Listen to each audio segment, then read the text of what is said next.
Welcome, everybody, to That's a Freebie. Later on in the show today, I'm going to have some more idioms for you. That is part three of three. So, the last one. If you didn't hear the previous two episodes and you want to hear the other two sets of idioms, then do feel free to listen to episodes 50 and 51. And without further ado, let's make a start. I am going to open with that's a freebie. I'm going to open with an ask a freebie question. I will get that right consistently one day. This is the part of the show where I answer questions from all of you. And this week's question is an anonymous question. And the question is, what is your favorite household chore? That is really easy, actually, because I do actually have a favorite household chore. I really, really can't stress enough how much I like doing this. I like doing the washing up. Big fan of it. I don't like any other of the household chores. I do them. I just don't like doing them. I don't like doing the washing. I don't like putting the washing away. None of it. I don't like the. I especially don't like the gardening. I think we've talked about that before. But I really do enjoy doing the washing up. The reason for that is simple. It is the time where I get to just listen to a podcast or listen to a book, and I'm just shut off from the world. That's almost like, I suppose, my meditation time, if you will. I do actually meditate as well from time to time. Not every day, but I do it at least 2 or 3 times a week. Not a chore though. Um, I do find that quiet time just to yourself, just washing the pots is great. We don't have a dishwasher, and if we did, I would probably still wash the pots in the sink. I imagine everybody says that before they get a dishwasher, and then they use the dishwasher all the time. I would probably be no different, because sometimes it is a pain to see just how many pots there actually are. Like, if it's the weekend and the, the kids and the wife have both been off, they're going to build up. There's going to be a lot of them, and of course, my wife's got the kids all day, so she hasn't necessarily got time to do them all. They just kind of pile up a little bit. And then on Mondays, when I'm off, like today, I've got loads of free time because the kids are at school. All I need to do is drop them off and pick them up. So that's when I tend to get it all done. I just spend maybe an hour or so, probably not even that. It feels like an hour sometimes, but it's probably not that. Just cleaning away. I have a nice routine. I do all the glassware first. I then, well, actually, no, that's not true. I rinse everything first to get all the stubborn food off. I then do all the glassware. I then do all the plates and the bowls and whatnot. Whilst I'm doing this, the cutlery is all building up in the bottom. And then what I generally do at that point is the water's going to be pretty dirty at that point. So I empty the sink. I rinse all the cutlery that's already in there because that's caught all the loose bits of food. And then I fill the sink back up and I do the cutlery, followed by anything that's greasy. If there's anything that needs to soak, I'll probably empty the sink again, clean the sink so that the grease doesn't stay in the sink, and then fill it up again and leave anything that needs to soak. Quite often, don't really need to soak anything because I'm quite in the habit of, if I see something that I think is going to need a soak, I'll just pour a little bit of washing up liquid in the bottom of it, pour a bit of water in it, and just leave it soaking on the side a little bit while everything else builds up. So yeah, that's my washing up habits. But you didn't expect to hear that today, did you? If you'd like to ask a question to open up the show, all you do is go to that'safreebie.com, and at the top of the page there is a button that says Ask a Freebie. You click that, it takes you to a form. If you're asking a question that you don't want read out on air, but you would like an answer to, click the box that says I don't want it read out on air, but put your email address in or some way for me to contact you. The other alternative is you could always go over to YouTube or the Patreon, and you can ask a question on there, and I can answer it directly on those pages. It's the theme tune. Sit back, relax, unless you're driving. It's time for That's a Freebie.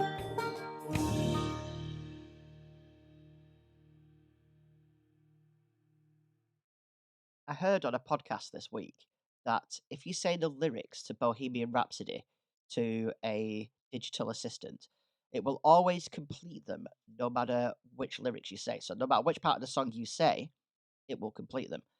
So, I thought to myself, I'd give it a try. So, I said, "Hey, digital assistant, I'm just a poor boy from a poor family." And it responded, "If you think it's serious, you should seek medical attention. Would you like me to call the emergency services for you?"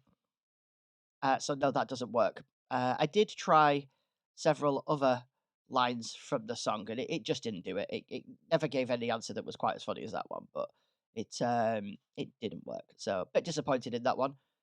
This week I have had more shenanigans with my daughter. So it all started a week and a half ago ish, something like that. I can't remember if I mentioned this actually on the podcast because it happened just before sports day, and well, the part of it happened before sports day, and I was quite proud, and I wanted, and I may have shared it. I can't remember if I shared it or not. Anyway, it doesn't matter. I'm going to share it again now, so you're going to have to hear it twice if I already did. She, as you know, as mentioning before, she does have a person at school who she calls her enemy, and this person has very similar issues to her, and they both just clash. They're not allowed in the same room. Well, they're allowed in the same room together, but they are sat on opposite sides of the room. They try not to interact very much, and whenever they do interact, they they just clash, and it results in either her hurting him or him hurting her. It's usually, to be honest, her hurting him. She is the one that lashes out. He gets angry and stomps about and throws stuff about apparently, but she does lash out. That's her thing. Which hard to try and stop because we're not there. But she's getting better at it. The incidents are getting less and less frequent. Anyway, she came home the other day and she mentioned that she bought this person a cookie because there's a thing at school where they're selling like stationery and cakes and things like that. It's all to raise money for the school. I thought, okay, why did you buy him a cookie? Not that you can't buy him a cookie. If you want to buy him a cookie, buy him a cookie. She said, well, he was a bit upset because somebody stole his candy floss and I wanted to cheer him up. I was like, that was really nice of you, considering that you call him your enemy. It's really nice that you still wanted to cheer him up. And she said, yeah, well, we've sat down and we've had a conversation and we've decided it would be easier if we were friends or sometimes friends. She used the term frenemy, which I don't think she really understood what that meant. When I explained it to her, she was like, oh, that's not what we mean. We mean we're going to try and be friends. And then if we fall out, we'll still try and be friends afterwards. They've started trying to play together. They've got their other friends to help them when they get into heated situations. And I said, wow, that's actually very mature of you. Well done. I'm dead proud of that. And she said, yeah, we just thought it'd be easy because we both keep getting in trouble and we don't want that anymore. Roll on another week. Well, actually, at sports day, they were sitting next to each other. They were talking to each other. They were laughing at each other's jokes. It was quite cute. I was like, wow, you two have really turned a corner. That is amazing. And then a week later, we goes to pick the kids up from school, and the teacher says, "Can I just have a quick chat with you a second?" We're like, yeah, of course you can. What's going on? Said, well, there was an incident today in PE, and your daughter, obviously they use her name, your daughter injured another child. I can't tell you who that child is. They never do. We always know because obviously she tells us. But she said she injured another child. So I said, oh, okay. So what happened? She said, well, she beat him with a tennis racket. I'm like, oh no. What do you mean by beat him? Well, she hit him repeatedly with it. I'm like, okay. She said, anyway, we've had a discussion about it. She understands that it was wrong, and they've shook hands. So everything's all right there. But we thought we'd let you know just so you can have a word with her. Like, okay, thank you very much. Took her home. Like, right, explain to us what went on. He took my ball, so I beat him up. I'm like, brilliant. Why did you do that? And she did say she says this every time, but we can't tell if it's true or not. She says that she didn't even know she'd done it. She just blanked out, and then when she came back around, she'd done whatever she'd done. Now it always transpires a little bit later down the line that she did fully know what she was doing because she always starts talking about the situation, and she essentially admits that she knew. She just was trying to pretend otherwise. So as the days have gone on, sure enough, she said they've made friends again now, and she said she's apologised for hitting him. He's apologised for taking the ball off her. So we're like, oh, so you do know you hit him then? And she was like, well, maybe I remember it. So interestingly, though, she did say that she would like to try some therapy, like as in she actually asked for it. And then when I asked her what she thought that was, it turns out she didn't actually know what therapy was. But when I described it to her and told her how it works, she actually seemed interested in it. So we're currently in the process of seeing if we can get someone for her to talk to because I think she would definitely benefit from it. What's really been getting on my nerves this week? I'll tell you what's really been getting on my nerves. Those people who feel the need to park really, really close to you. So I'm parked outside of school, drop the kids off, and the car behind me had parked so close to me that he was touching the bumper. I say he, I don't know if it was a he. They were touching the bumper of my car. No damage, and I can absolutely just drive forward. There's a space in front of me that's about half a car length, right? So I gets in the car, starts the car. I actually had a few messages I need to send, and I was writing some notes down. As I'm doing that, the car pulls up at the side of me and thought to themselves, I want to park in that space where he is, as in the space in front of me that's half a car length, like it's half of my car length, right? So there was no car fitted in there. You wouldn't have got a Mini in there, and I'm talking the old Mini, a Mini Cooper, the ones that were actually little tiny things, would not have fit in the space, right? Now, there was a lot of cars on the road this day. I assume so. Where I park, there's a church across the street, and looking at everybody's attire, I'm assuming there was a wedding going on. If there weren't, and it was something else, they were dressed inappropriately for it. So it was hopefully it was a wedding. And what everyone were doing were parking along this main road. This person decides I'm going to park in that space, so pulls up at the side of me, pulls forward, and then starts trying to get into the space, and was never going to fit. Comes far enough back that touches my front bumper, right? Bear in mind, all this time, I'm in my car. One of the passengers has gotten out of this other person's car and is trying to guide them backwards and has seen me, right? So I saw them lock eyes with me, so they knew I was there. They pulls back, they touched my bumper. I felt my car rock a little bit. And then I thought, it's not going to have done any damage. It's fine. I'm not that kind of person where I get really upset over that. I would go out and double check that there's no damage to either of our cars, but it was just a rocking, right? It wasn't a banging. And so I I waited, and what did she do? She got out the car and started walking across the street. And I swear to God, so she'd stopped with her car touching my bumper, and the front wheels and the front of the car was parallel to the other car that was in front. She wasn't in the space. Oh my God, you couldn't have walked between them. It was mad. She was just sticking out to the right, into the road, and she started walking across the street. So I quickly turned my window down and I went, "Excuse me," and she's like, "Yeah, you're right." I said, "Do you plan on leaving your car there like that?" And she went, "Oh yeah, I'm going across the road to the church." So I was like, one, it's sticking out into the road and it's a main road. That's going to get hit. And I'm not talking a little bit sticking out. I wish I could show you. I should have taken a picture and posted it on social. Um, but it was sticking right out into the road. Like it wasn't even halfway into a space, right? I said, and you're touching my bumper, so I can't get out now. And you've just seen me sat there. And she went, but I've got to get to the church. So I was like, oh, how about you move? I pull out of the space, and then you've got space to get into this space. And she went, but I've got to get to the church. I'm like, right, you're not getting this. And she said, well, I really need to go to the church. I'm going to be late. So I was like, well, if you don't move your car, it's going to be really awkward when I'm stood in the church at the side of you going, move your car, move your car, move your car, move your car, over and over again, isn't it? And she went, you wouldn't do that. So I got out the car and started following her, which sounds really creepy. I realize that now. I got out the car and started walking across the street. Let's put it that way. And she went, "Oh, fine, okay, I'll move." And then it dawned on me as well where we were. So I looked across the street at the church, and there's this thing next to the church, and it's amazing. I'm surprised more and more people don't have them. It's called a car park, and it was empty. I couldn't believe it. I was like, there's a church, there's a car park there for the church. There's even a big sign that says the church car park. Obviously, it says the name of the church, and it's for the pub at the side of it, and it says users of the church. The pub is called the church. Users of the church and users of the name of the church may use this car park. And she went, "Oh, I didn't see that." And I looked up and down the street. I was like, "Yeah, clearly nobody did." I mean, it's across the street, and if you don't live there, maybe you wouldn't know. But yeah, really annoyed me.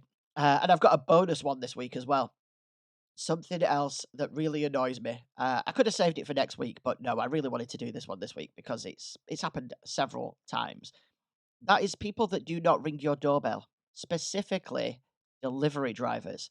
So we've had several parcels from all from Amazon actually this week, and the driver has walked up to the door, banged on it as hard as possible, and then got us run to the car and sat in the car because it was raining. I don't blame him for not wanting to get wet, but I saw all this afterwards on the Ring doorbell because I'd had notifications while I was at work that well, actually, I hadn't. I had the motion notifications turned off. I only have it set to send me a notification if you ring the bell, which I imagine most people do because it'd be going off all the time otherwise.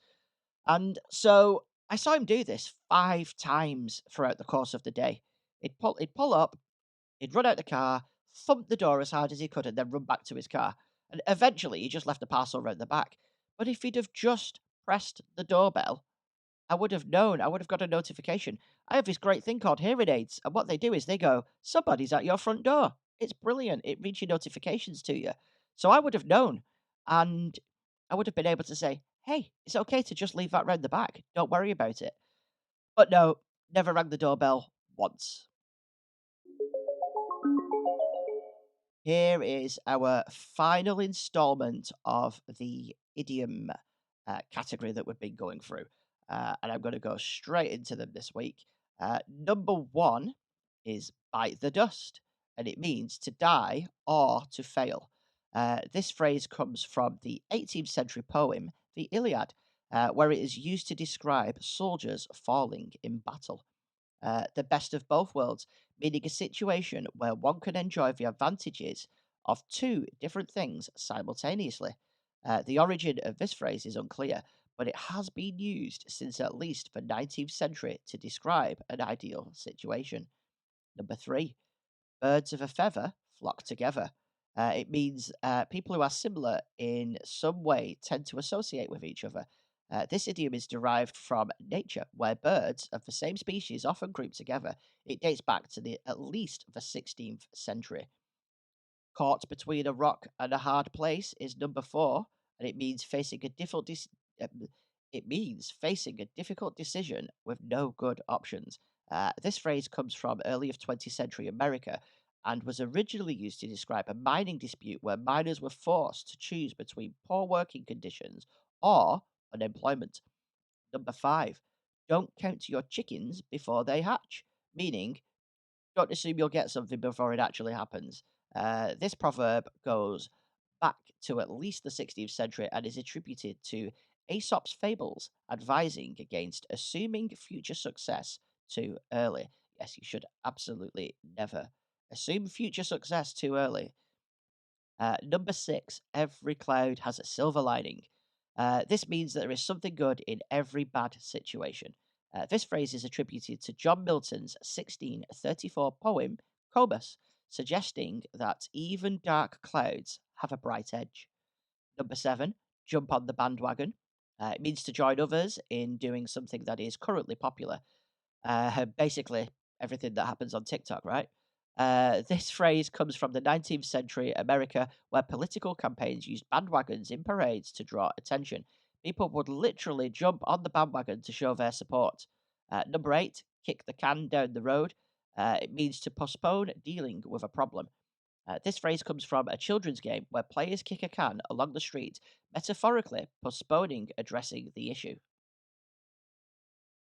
Number 9, make a long story short. I say that a lot, and then I say the long story, which is hilarious. To get to the point of the story quickly, this idiom has been used since at least the 1800s to indicate a summary of a longer narrative.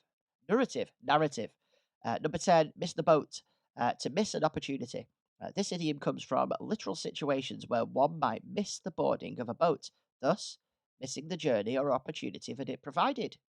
If you have any topics that you would like me to cover on Podtails, whether it be from Wikipedia or from around the web, uh, anything, that's the whole point of the Podtail section is I can talk about anything that you or I want.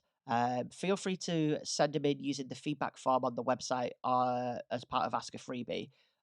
Or you can always email me at hello@that'safreebie.com with any suggestions that you've got. This is the part of the show where I say thank you for being a listener. Thank you for any support that you've given me. And to remind you that there are two ways you can support the show.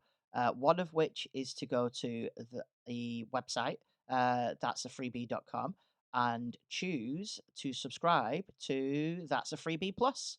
That's a Freebie Plus gives you access to the raw, uncut feed, gives you access to the Discord channel, and it gives you access to any bonus episodes that I make. Some bonus episodes will be made available to everybody, but the majority of the bonus episodes are all part of That's a Freebie Plus, and there have been quite a few of them lately. The other way you can show your support is simply by adding a star review in your favorite podcast client, or heading over to YouTube and liking the podcast on there, sending in feedback, sending in comments, and using the Ask a Freebie form. That would be wonderful. Thank you very much. This week's pick of the week is a website called 1 million checkboxes. And it is really, really straightforward. So all you do is you go to 1millioncheckboxes.com. There will be a link to it in the show notes, or you can just go to 1millioncheckboxes.com. All words. ONEMILLIONCHECKBOXES.com. And the dot is a dot, not the word dot. I know I said all words. I was wrong.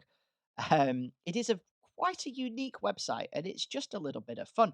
So everybody who goes to that website loads the same page. Now I know you might think that, well, that's how websites work, but it's not always how it works, because you're all loading a version of that page. You're all loading things that are in the cache. So if something changes on the page, not everybody sees the thing that changes on the page.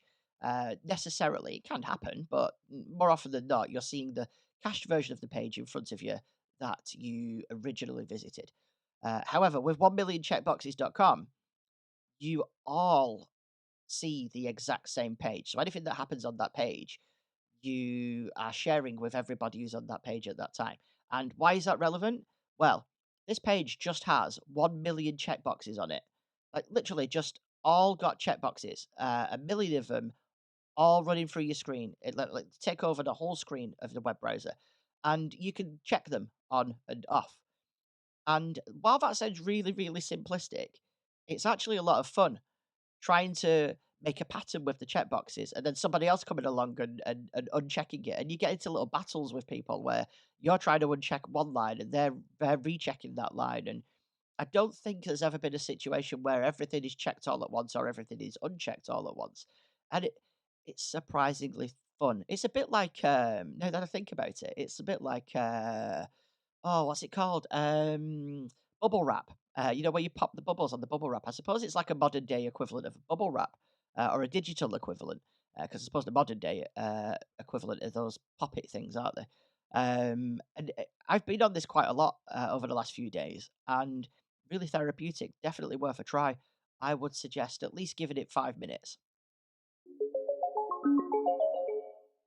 Last week, I asked you the question, are you a middle lane hogger? And the majority of people that messaged me back said, no, they all like to go to the left hand lane where possible. Uh, and then, of course, the question is, am I a middle lane hogger? And the answer is no, I would always try and go to the left hand lane as soon as I can. However, there are some exceptions to the rule. And those exceptions are if I know full like if I can see down the lane that I'm going to take over the next three cars, I'll stay in the middle lane until I've done it. Uh, or and this is a common one, and actually this one is what made me ask the question in the first place. So where I live, when you go down the motorway to head towards the junction for my off ramp, I'm not American, slip road, for my slip road. There's essentially the motorway is four lanes, and two lanes go in one direction and two lanes pull off to another direction. So I know full well that that's going to happen. So I will be in the third lane, usually quite early because it gets very busy on in this section of the motorway, and people tend to not want to let you across. because people can be not nice, right? And so what I will do is I'll stay in the third lane. And it's surprising how many people do honk the horn at you or give you a dirty look as they're going past you in the fourth lane. And I get it because it looks like you're hogging that lane. But at the same time, I know I'm coming off soon. And yes, so they are the only exceptions where I probably wouldn't move to the left. But yeah, for those who are wondering what the hell we're talking about here, is you absolutely, when you're driving down the motorway, should always be in the left hand lane unless you're overtaking. You shouldn't be driving down the left hand lane and and essentially hogging that lane. The way I always look at it is if you're in that lane and there are people overtaking you in the lane next to you on the right, like some call it the fast lane. It's not the fast lane; it's just another overtaking lane. You just happen to be going faster than the other car. If you're in that lane, if somebody's overtaking you in that lane, you probably need to move because they needed to get past, and you were hogging the lane. You were making it hard for traffic to move, and that's usually what causes the traffic jams that you see on the motorway. So fix the problem by doing the right thing. Um, I do have another question this week, and this one is I've actually wrote it down as "Are you a nose poker?" Now, I don't mean do you walk around booping people on the nose, because you shouldn't do that, even though it is funny to boop the snoot. No, what I'm talking about here is when you're at a junction and people will slowly but surely creep over the line to try and push out into traffic. Is that you?